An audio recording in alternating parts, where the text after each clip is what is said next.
opportunity to watch the final group bring it home through 3 rounds of play. And we'll head to the practice tee and ask the pros what they're working on to prepare themselves for Championship Sunday. Beautiful Missouri River running right along the 17th and 18th holes here at Dakota Dunes Country Club in Dakota Dunes, South Dakota. Greg Hamilton, in search of a victory on the Nike Tour, has plenty of company in close quarters. We'll be right back. Let me guess. One side of you craves easy chair comfort, while the other side itches for performance, right? Well, meet Buick Regal with its famous 3800 V6 engine and Grand Touring suspension. Add to that an all-new interior with body-sensitive seats. And finally, there's a car for the two of you. Buick Regal.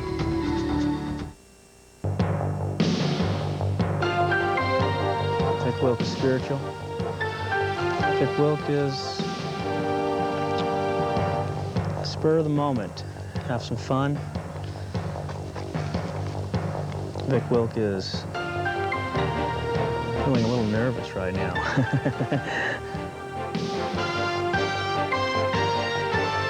Tonight at 6:30 p.m. Eastern.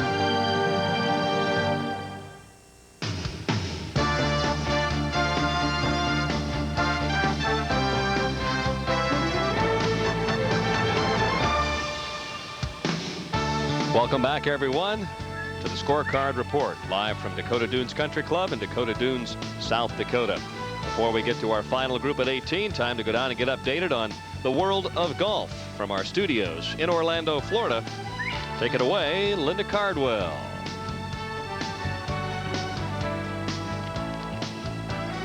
Thanks, Denny. We'll go back out to Dakota Dunes in a few minutes, but first let's see what's going on the other tours. Well, 39 golfers had to finish their second round at the Buick Open today. Darkness Friday kept them from completing their round, but nobody could catch Payne Stewart. His second straight 7 under 65 has him atop the leaderboard heading into round 3. Let's go to the leaderboard to see how things are going in Grand Blanc, Michigan. Take a look at this. Ernie Els is making a run for it along with Joel Edwards and our friend Payne Stewart. Woody Austin, who was a stroke back, is now tied for the lead. Some other players doing well. Fred Couples playing through Payne, 11 under after 8. Dan Forsman at 10 under after 12. Some notable names. Fred Funk, you see there at 9 under, along with Kenny Perry, who is fighting for some Ryder Cup points. Scott Hoke at 8 under after 12, along with Jay Haas and Nick Price. You can see the Buick Open this afternoon at 4 p.m. Eastern live on CBS. And if you missed that, you can catch a replay of third round action tonight right here on the Golf Channel beginning at 8 p.m. Eastern.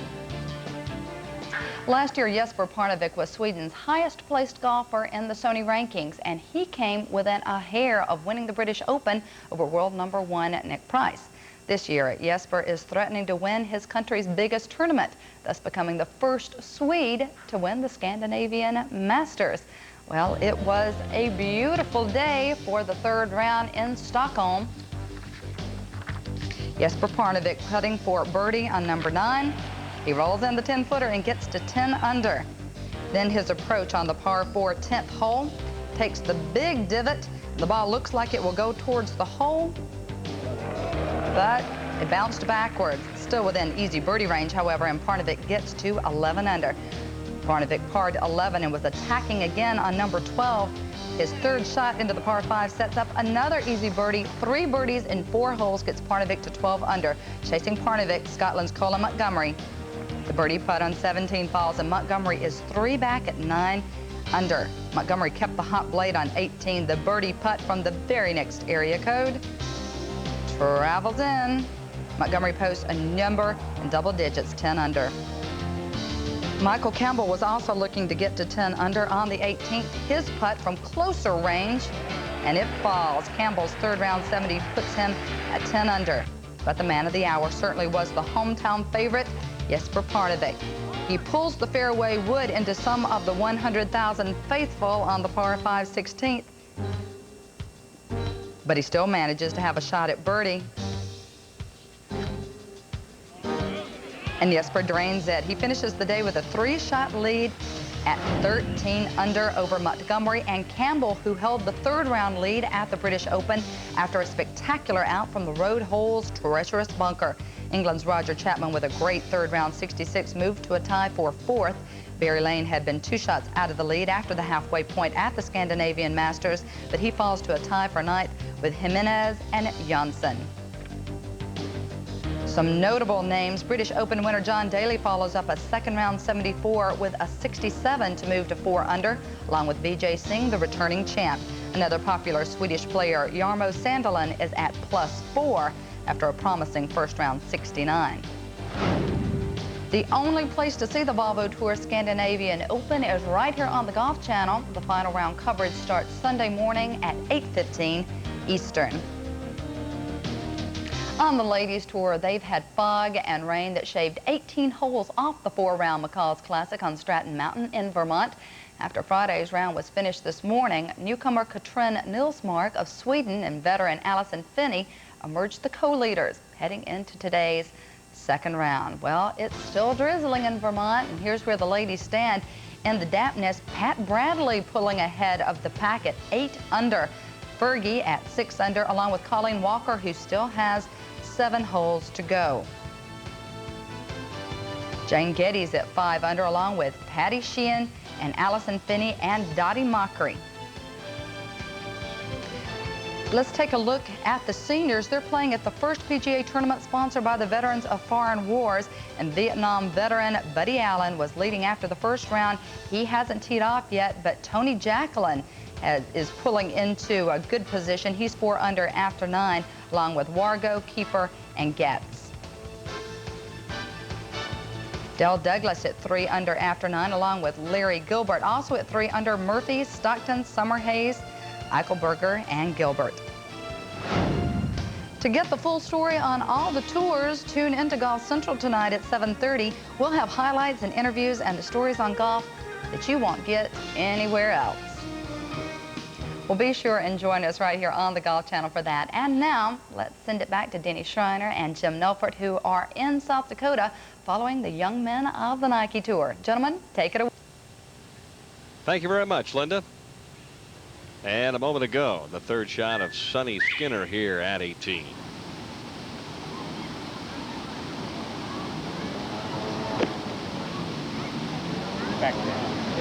Sonny Skinner hunting a birdie here right underneath the hole. John Huff also trying to make something happen at 18.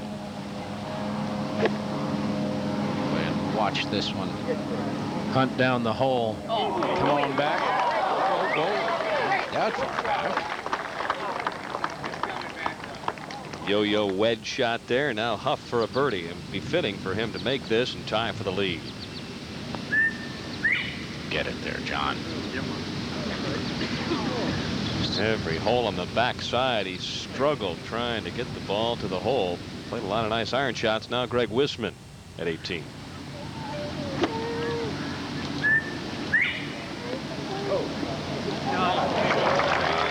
Pretty little wedge shot.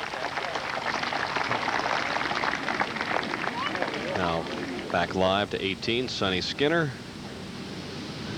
to try and make birdie and get to 9 under.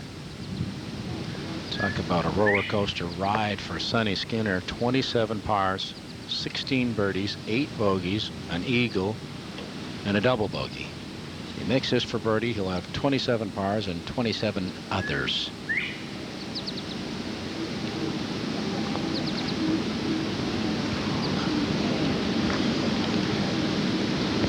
Well, you wrecked a good story for us, Sonny. Nevertheless, a par. Sonny Skinner, 274 on the day, 8 under par, but still within striking distance. Better head to the practice tee and get that swing straightened out a little bit, as it started to go sideways on him. And now Greg Wisman to try and make birdie at 18. Seems like he's had left to right putts all day. You ought to be getting used to him. It's like about 6 feet. This would be nice for him to make. Give him a good positive attitude for tomorrow.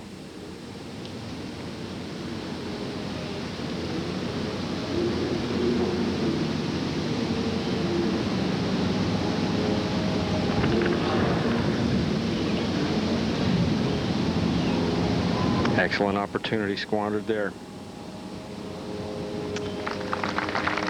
1 under 71 for Greg Wisman. 2 shots back. And now John Huff, who tapped it in to stay at 11 under par. And standing by near the 18th green with our tournament leader Greg Hamilton is Gary Smith. Gary? Thanks, Denny. Greg, that was a very impressive round. Well done. Thank you. I played very well. I hit my driver well. I really only missed 1 shot, and that was number 8, and it cost me a made bogey, but I'm very happy and very pleased. Was the front 9 as easy for you as the back 9? No, I can't play the front side. My best scores have been on the back side.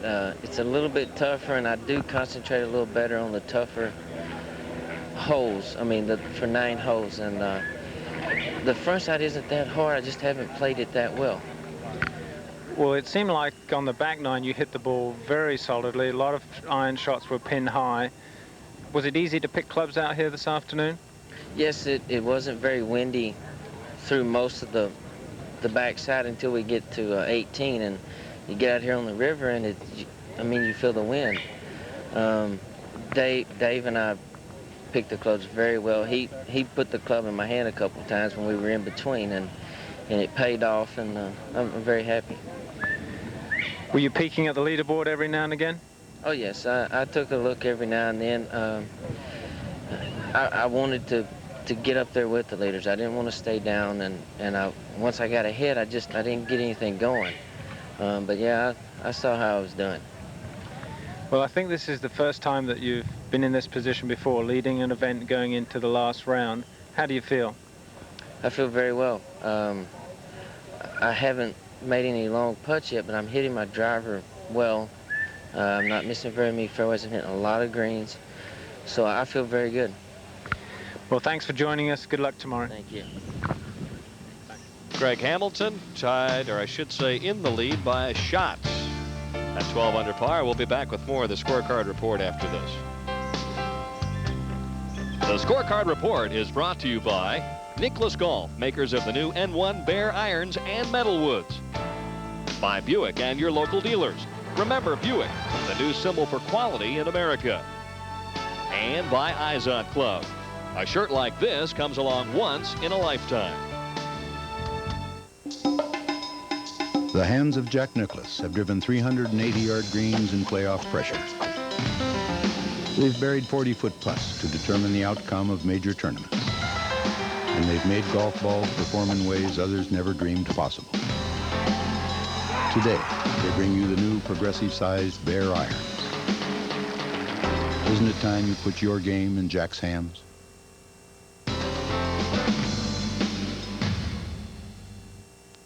As sure as the sun will rise across America, the families that travel will have one common need: to be safe. So it's no surprise that America's favorite full-size car has also been honored for safety. That's according to Prevention Magazine, which gave LeSabre the Safe Car Achievement Award in the full-size category. Buick LeSabre, the American family car. Greg Hamilton leading by a shot over Chris Smith and also John Huff here on the scorecard report. Earlier this week, we had a chance to catch up with John McGinnis and ask him a number of questions on varied topics.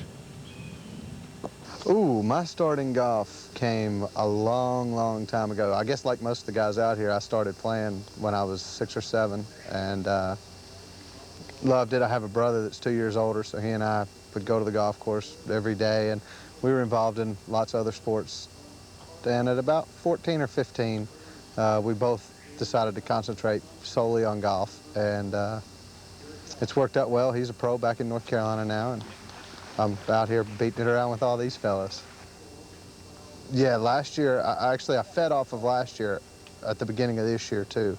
The last, I don't know exactly what the numbers are, but the last 7 or 8 tournaments, I played really well at the end, finished in the top 10, probably 6 or 7 of the last 10 tournaments, and fed off that through Q School and to the first tournament this year when I won, and I felt like that was going to be a breakthrough for me, and it's actually turned out to be more of a stumbling block than a breakthrough, if that's possible. Winning a golf tournament can actually be a stumbling block. I don't know. I don't know any other way to put it, but we're headed back into that same time of year now that I had the success last year, and hopefully I'll be able to sort of feed off the familiarity of the places we're going and get my game back into shape.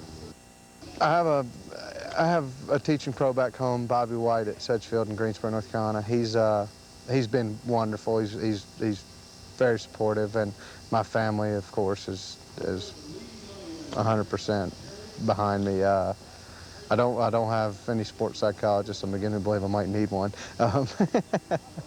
I just, you know, this game, you're never going to play well all the time, and I'm having, if there's such a thing on the Nike Tour, as a high profile though. I mean, I win the first tournament, so, you know, everybody sort of knows who you are, and then when you start playing bad, you know, you hear the whispers and stuff, and but it should come around. I mean, hopefully this is the year, this is what I hoped would be my last year on the Nike Tour, and there's lots of ways to get on the tour these days. Well, the strengths have been the weaknesses here lately. I'm an excellent putter most of the time, and for the last 2 months I haven't been able to get it in the hole. I've been hitting the ball better in the last 2 months than I've ever hit it in my life, so if I can just manage to get it all together, it should work out. I feel sort of like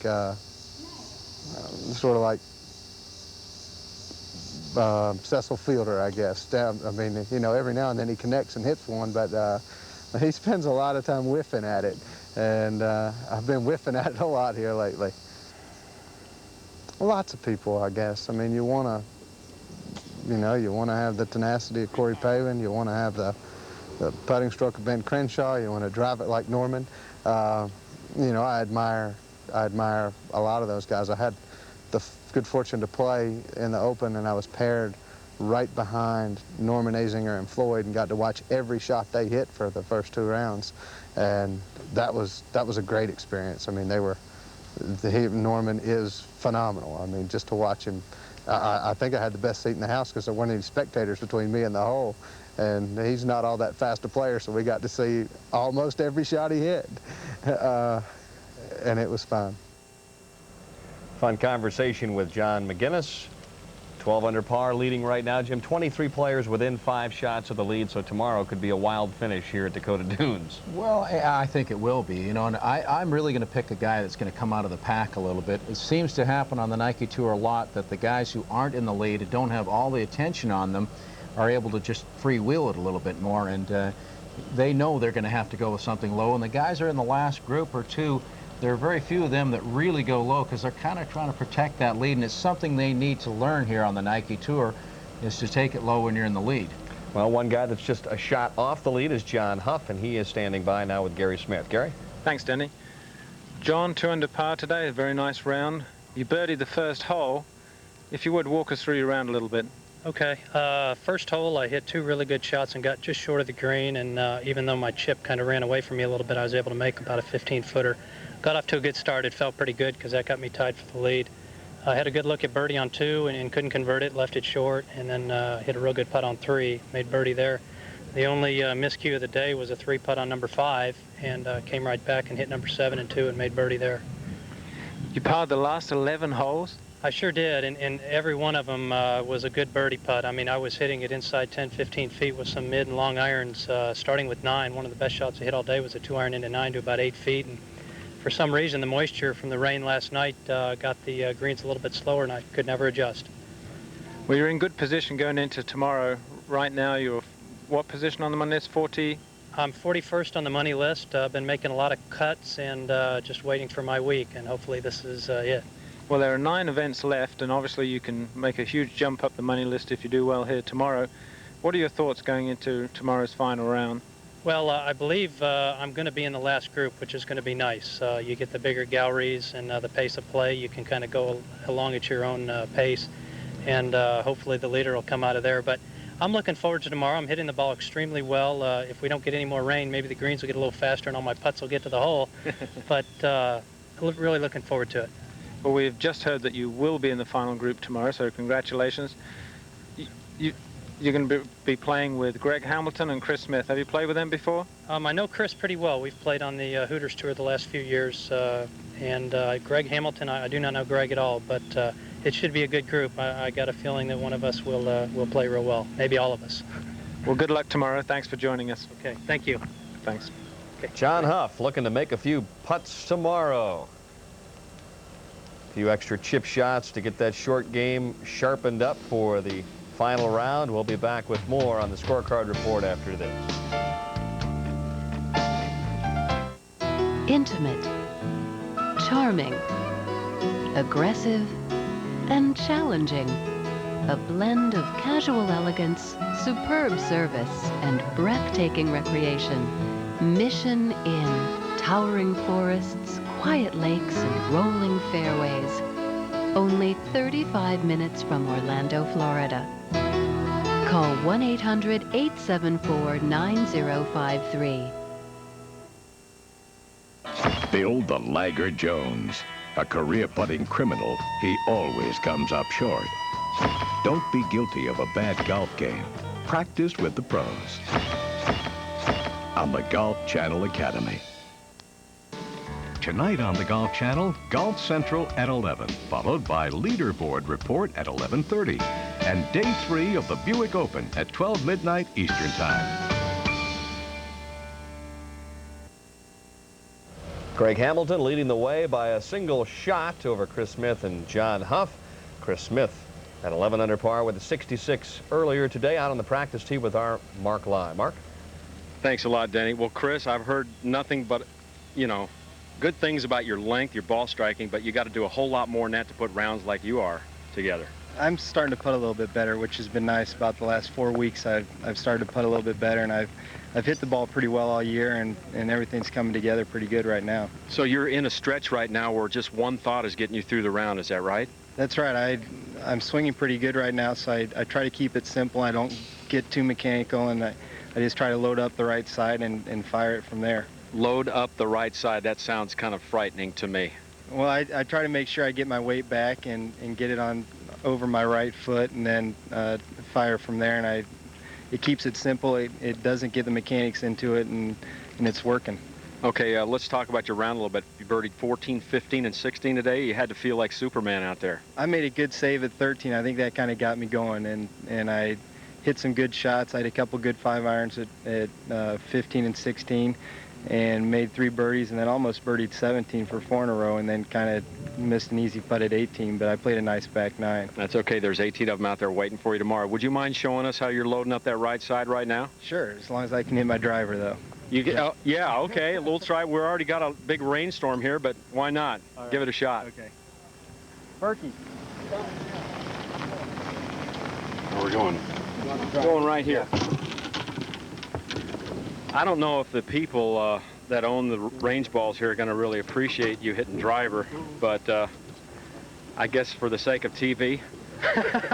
Well, I think Titleist makes plenty, so we'll see if we can get rid of it. So what you're trying to do is make sure you get your weight back to your right heel, your right toe, or what specifically? I want to make sure I keep my right knee flexed, and then I'm trying to get my weight on the inside of my right knee. And as long as I get it back here, then when I fire, there's nothing else I have to do. You can just release, just pounce right into the ball. Is that it? Exactly.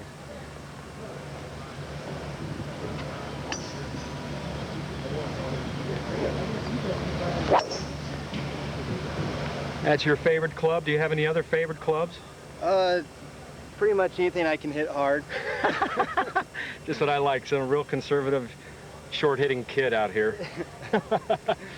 I like the driver. I've always liked the driver and the long irons. I like hitting a lot of long irons, and this is a golf course where you do hit more long irons and some drivers, so it's a good golf course for me. Well, plus you have to be pretty accurate on your approach shots too, so that tells me you've got game besides just exploding it. Wow, that is big. Now, do you find it a little harder? You've been in the hunt. What's going to happen tomorrow? Is it going to be harder for you to get back there? Or? I think that winning 2 weeks ago is going to help me a lot. Today, when I knew I was making a little bit of a charge, it was a very comfortable feeling. I wasn't nervous. I was comfortable, and so I think I'll feel good tomorrow, and I'm looking forward to tomorrow, and I think I'll have some good things to draw on. You're playing with Hamilton and Huff tomorrow. Anything about those guys that you feel you might have an advantage? It's hard to say. They're obviously playing well. I saw that when I got finished today that Hamilton had hit the ball really well today, and to be at 12 under, you've got to hit the ball good. And I've played some with John, so John and I know each other, and we're friends, and so it's going to be a good pairing. It's going to be nice being at the end, and I'm looking forward to it. Plus, you're kind of on a run after a win 2 weeks ago, and you're on a high right now. Good luck tomorrow. Thank you. Thanks a lot. Thanks. Thank you, Mark, and thank you, Chris Smith. And you don't perfect that putting stroke if you don't practice. Sean Murphy just knocking them all in over on the practice green.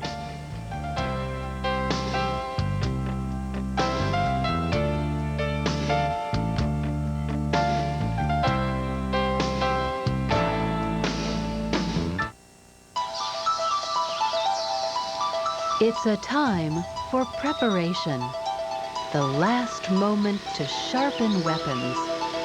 This tournament readies the field. It is the build-up for the PGA Championship. And it's all on the Golf Channel. Prime time.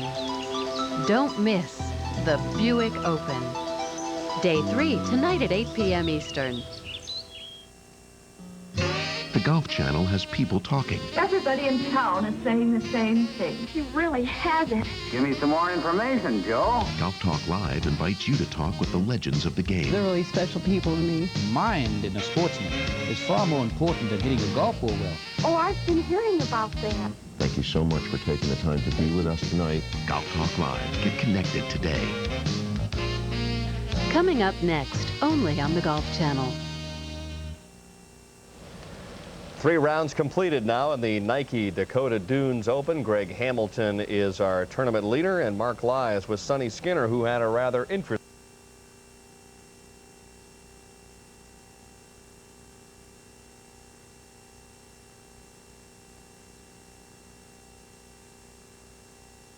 Edge, isn't it? That's right, Mark. I did have it going for 3 holes in a row. My swing hasn't been on key as I'd like it to be. I've been swinging too much with my arms and my hands. I do that a lot whenever I put too much pressure on myself, and that was a result of some of those heel shots to the left, some weak cut shots. I've wound up in some pretty awkward lies, and I putted good today, and I just couldn't get anything to drop. But tomorrow's another day. It sure is, and the good thing, you do know that you're able to make some birdies. You've only had 28 pars and 26 other than pars, but that includes a lot of birdies and a lot of bogeys. So it's got to give you some confidence in knowing that you can get it going. That's true. I am in the top 20 in making birdies out here, but yet I'm 60th on the money list. That's not like me. Normally I'm a lot more consistent than that. I did have a spell today, 8 holes in a row without a par. Yeah, I was following. I watched, and I thought you were playing a little Army golf over there. I kept saying, well, he's missing it left, he's missing it right, and he's making birdie. And but you were kind of digging yourself in a hole, and it seemed like every time you got in the rough, it was a terrible lie. Yeah, can you give me any help? Yeah, I'll try and get out there a little, use a little foot wedge on the thing, but you know, we've got the cameras on me all the time, so they might bust us on that. So what are you going to work on right now to try and get more consistent? What I'm doing right now is I'm just trying to make a full swing. Get my body and my arms and my hands and the club all moving together to make a full swing. My tendency is to not make a full turn with my shoulders, just let my arms and hands try to do all the work. As a result, I hit the ball on a glancing blow, and if I can just get those in sync a little bit better, then I'll hit a lot better shots. And just hit it more solid. Best of luck Thanks. tomorrow. Thanks for your time. Okay. Thanks. Sonny Skinner, Mark Lai. Out on the practice tee, Greg Hamilton, our tournament leader. And let's take a look at the entire field.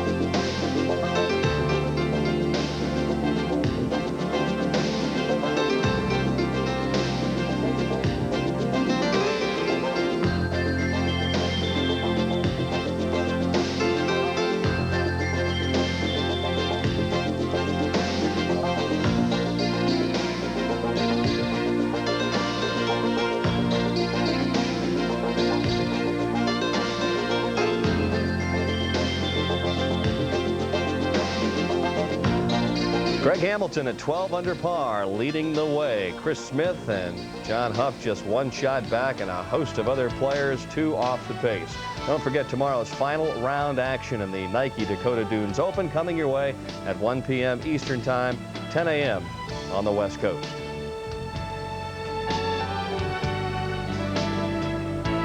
We hope you've enjoyed round number 3.